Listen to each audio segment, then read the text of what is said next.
Hello friends, திலகா கிச்சன்லேருந்து திலகா பேசுகிறேன். நம்ம இன்றைக்கி உளுந்து வடை பண்ண போகிறோம். அது பண்ணுறதுக்கு முன்னாடி இந்த அழகில் உளுந்து ஊற வச்சுருக்கேன். 1 மணி நேரம் மேலே ஊற வச்சுருக்கேன். நல்லா ஊறிட்டதுக்கப்புறமா மிக்சியில் அரைக்க போகிறோம். மிக்சியில் எப்படி மொறுன்னு நல்லா உள்ளே சாஃப்டாக அரைக்க போகிறோன்றதை பார்க்கலாம். ஊறின பிறகு ஃப்ரிட்ஜில் கொஞ்சம் வச்சுருங்க. இந்த உளுந்தை கொஞ்ச நேரம் ஊறட்டும். நல்லா அந்த பருப்பு தண்ணியும் சில்லுன்னு இருக்க மாதிரி பார்த்துக்கோங்க.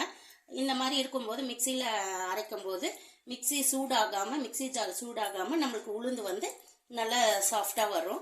இப்போ நம்ம இந்த பருப்பை அரைச்சி எடுத்துகிட்டு வந்துடலாம். மிக்சியில் அரைக்கும் போது கொஞ்சம் கொஞ்சமாக போட்டு அரைச்சிக்கலாம். நல்லா தண்ணியை இருத்துட்டு பருப்பை ஜாரில் போட்டுக்கோங்க. கொஞ்சம் தேவையான அளவு சால்ட்டு போட்டுக்கலாம். இப்போ அரைச்சி எடுத்துகிட்டு வந்துடலாம். இப்போ முக்கியமான டிப்ஸே மிக்சியில் இந்த மாதிரி நம்ம மாவு அரைச்சி எடுத்துகிட்டு வந்துட்டோம் இல்லைங்களா. இது இந்த பதத்தில் இருக்குது பாருங்கள். இந்த மாதிரி பதத்தில் இருக்குது.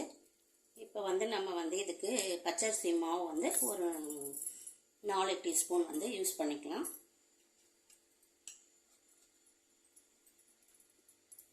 நம்ம வச்சுருக்க மாவை பொறுத்து நீங்கள் யூஸ் பண்ணிக்கலாம். இதுக்கு 4 டீஸ்பூன் போட்டால் கரெக்டாக இருக்கும்.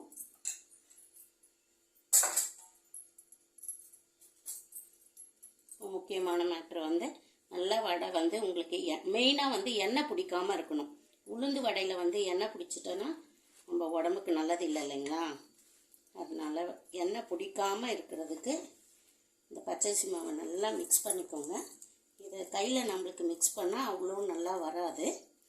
நீங்கள் ஒரு எக் பீட்டர் வச்சு நல்லா இந்த மாதிரி அடிங்க. நீங்கள் இந்த மாதிரி பண்ண உங்களுக்கு மாவே மேலே நல்லா புஷ்ஷுன்னு வரும். நம்ம இந்த மாவு பண்ணும்போதே உங்களுக்கு தெரியும், நல்லா புஷ்ஷுன்னு வரும். இந்த மாதிரி நல்லா எக் பீட்டரில் இதை அடிச்சுட்டு கொஞ்ச நேரம் நம்ம மற்ற வெங்காயம் பச்சை மிளகாய் இதெல்லாம் கட் பண்ணுற நேரம் திருப்பியும் இந்த மாவை ஃப்ரிட்ஜில் வச்சிடலாம். அப்புறம் பார்க்கலாம். மாவை இந்த மாதிரி கொஞ்ச நேரம் நல்லா அடிச்சுட்டு ஃப்ரிட்ஜில் வச்சுட்டு நம்ம அப்புறம் வெங்காயம் பச்சை மிளகாய்லாம் கட் பண்ணி எடுத்துன்னு வந்துடலாம். இப்போ வடைக்கு தேவையான இது வெங்காயம், கறிவேப்பிலை, கொத்தமல்லி, பச்சை மிளகாய், இஞ்சி திருகி வச்சுருக்கேன். ஒரு சின்ன துண்டு போதும் திருகி வச்சுருக்கேன். கறிவேப்பிலை கொத்தமல்லிலாம் இந்த மாதிரி குட்டி குட்டியாக கட் பண்ணி வச்சிங்கன்னா நம்ம எடுத்து போடாமல் அப்படியே சாப்பிட்டுக்கலாம். உளுந்து ஃப்ரிட்ஜில் வச்சு எடுத்து வச்சுருக்கேன். எண்ணெய் காய வச்சுருக்கேன். கொஞ்சம் காயிட்டோம். அதுக்குள்ளே இது மிக்ஸ் பண்ணி வச்சுக்கலாம். கொஞ்சம் பெருங்காயத்தூள் போட்டுக்கோங்க. கொஞ்சம் 1/2 டீஸ்பூன் சீரகம் போட்டுக்கோங்க.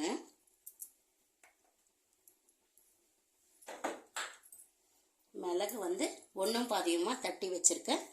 இதையும் சேர்த்துக்கலாம்.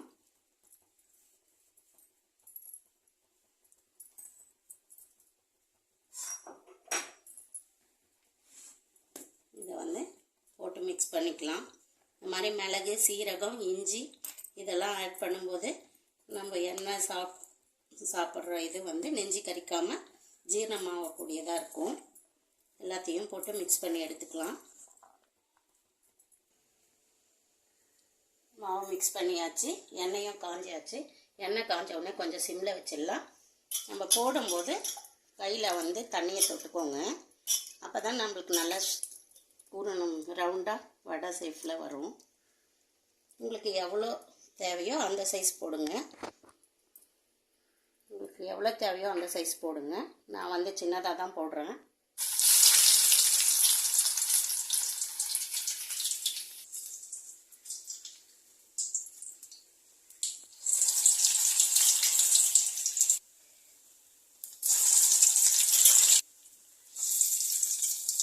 இப்போ திருப்பிக்கலாம்.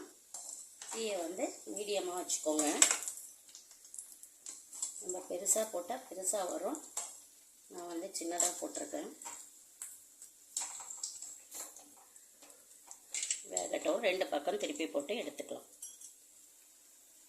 உளுந்து வடை ரெடி ஆயிடுச்சு பாருங்கள்.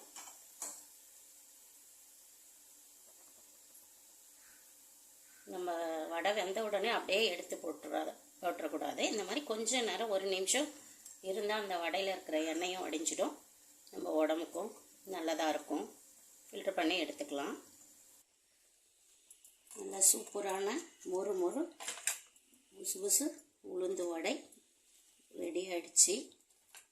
இதை வந்து நம்ம ஒரு தேங்காய் சட்னி, கார சட்னி, சாம்பார் சாப்பிடும்போது சூப்பராக இருக்கும். பாருங்கள் மேலே எவ்வளோ கிறிஸ்பியாக இருக்குன்னு. சூடாக இருக்குது. உள்ளே பாருங்கள் எப்படி இருக்குன்னு. இதே மாதிரி நீங்களும் மிக்சியில் செய்யணுன்னா இந்த மாதிரி மெத்தடில் செஞ்சு பாருங்கள். இந்த வீடியோ பிடிச்சிருந்தா லைக் பண்ணி, ஷேர் பண்ணி, கமெண்ட் பண்ணுங்கள். ஓகே, பாய்.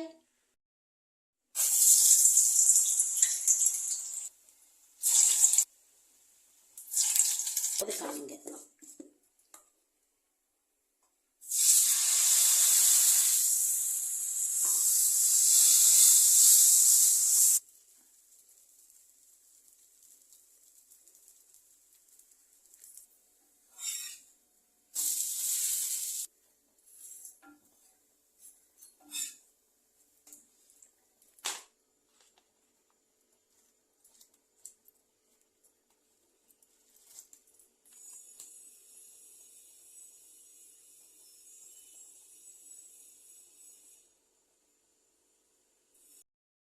மதியம் லஞ்ச் பண்ண போகிறோம்.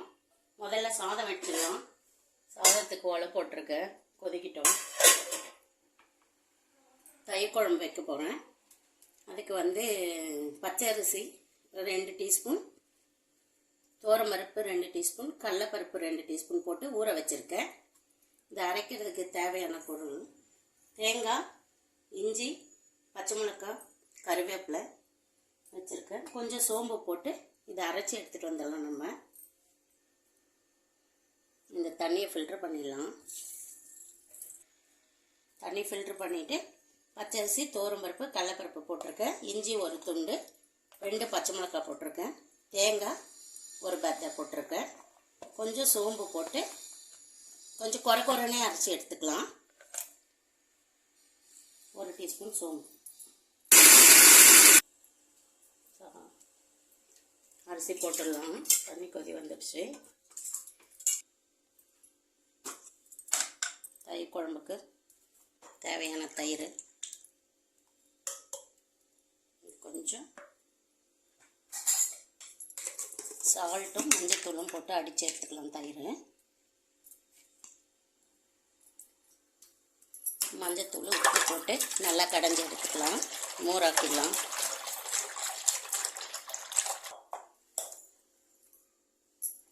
நல்லா கடைஞ்சிட்டு பக்கம் நம்ம வந்து அரைச்சி வச்சுருக்கோம் இல்லையா, அரிசி, துவரம்பருப்பு, கடலைப்பருப்பு, சோம்பு, இஞ்சி, பச்சை மிளகாய், அதையும் வந்து இதிலேயே ஊற்றிடலாம். நல்லா மிக்ஸ் பண்ணிக்கலாம். ஸ்டவ் ஆன் பண்ணிக்கலாம். கொஞ்சமாக எண்ணெய் ஊற்றிக்கலாம். எண்ணெய் சூடாகட்டும். எண்ணெய் சூடாகட்டும். கொஞ்சம் கடுகு போட்டுக்கலாம். உளுந்து கொஞ்சம் போட்டுக்கலாம். 1/2 டீஸ்பூன் உளுந்து போட்டுக்கோங்க. கொஞ்சம் சீரகம், கடுகு, உளுந்து, சீரகம்லாம் பொரியட்டும். பொரிஞ்ச பிறகு ஒரு 4 காஞ்ச மிளகாய் போட்டுக்கோங்க. கொஞ்சம் பெருங்காயம் மிக்ஸ் பண்ணிக்கலாம். கருவேப்பிலை கொஞ்சம்,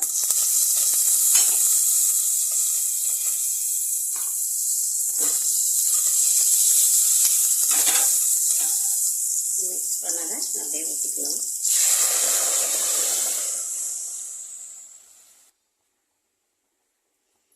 அந்த பக்கம் வச்சுட்டு எண்ணெய் வச்சுருக்கேன். வடைக்கு வந்து மாவு முதல்ல நான் அரைச்சி ரெடி பண்ணி வச்சுட்டேன். இது எப்படி அரைக்கணுன்றதையும் வீடியோவில் இருக்குது. இப்போ வந்து எண்ணெய் வந்து காயிட்டும். நம்ம வடையை பொரிச்சு எடுத்துடலாம். அதுக்குள்ளே இது வந்து சும்மா கொஞ்சம் கொதி வந்த பிறகு கலரி விடுங்க. ரொம்ப நேரம் இருக்க வேண்டாம், கொதி வரட்டும்.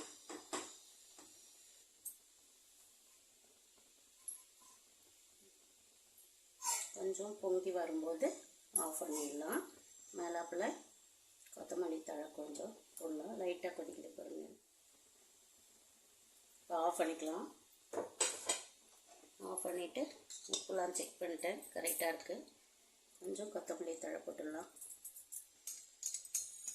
எண்ணெய் காஞ்ச உடனே வடை பொரித்து எடுத்துக்கலாம். குட்டி குட்டி வடையாக போட்டு பொரித்து எடுத்துக்கிறேன். ஏன்னா வெளியாள் சாப்பிட போகிறதில்ல, நாங்கள் தான்.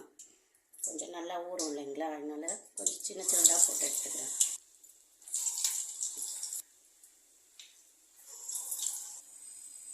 வடை ரெடி ஆகிடுச்சு. இதை எடுத்து அப்படியே சுட சுட தயிர் குழம்புல போட்டுடலாம். யாருக்கெல்லாம் இந்த மாதிரி குட்டி குட்டியாக வடை போட்டு சாப்பிட்ணுன்னு கூடி ஆசை இருக்குன்னு சொல்லுங்கள். வடை பெரிய சைஸ் வடையாக போட்டால் அது ஒரு டேஸ்ட்டாக இருக்கும், குட்டி குட்டியாக போட்டால் அது ஒரு டேஸ்ட்டாக இருக்கும். உங்களுக்கு என்ன என் வடைங்க பிடிக்கும்? ஏங்க வடை? ஆமாம் வடையா? ஏன் முயல் வடை பிடிக்காதா? நான் பேசாமையே வச்சிருக்கணும்ப்பா. நான் பேசினாலே நிறைய பேர் ஏண்டா பேசுகிறாங்கன்னு நினச்சிப்பாங்க. சரி, இப்போ தயிர் குழம்பு ரெடி பண்ணியாச்சு. இருக்கிற மாவை வடை செஞ்சாச்சு. அப்பளம் பொரிச்சிடலாம். வாங்க என்ன சமையல் இன்னைக்கு பார்க்கலாம் எங்கள் வீட்டில்.